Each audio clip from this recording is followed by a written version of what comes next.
ប្រឡាក់សាច់គោអាំងទឹកហុកទី1ដាក់ទឹកសុសជូរអែមបងប្អូនសួរទឹកសុសធ្វើបានឯខ្លះនេះសូម្បីតែសាច់គោអាំងក៏មិនដឹកលេងដែរ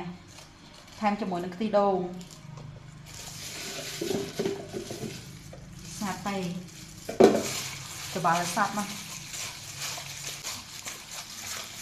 ផ្អាប់ទុករយៈពេល20នាទីទៅកន្លះម៉ោងសិនយើងយកវាទៅអាំងធានាថាឆ្ងាញ់ជាប់មាត់ជាប់ចិត្តសាច់គោដែលយើងប្រឡាក់ហើយមិញបងប្អូនឥឡូវយើងដាក់ភ្លើងវារៀងហឹមយ៉ាងមកចាប់ផ្ដើមដាក់អាំង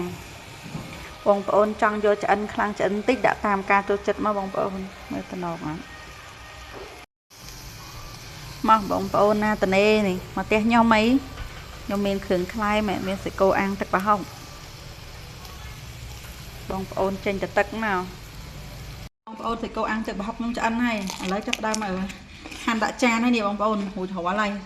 អូយមកអស់ទាស់ហើយសាច់គោក៏រសជាតិឆ្ងាញ់ទឹកប្រហុកក៏អែមបងប្អូនចង់ចេះទឹកប្រហុក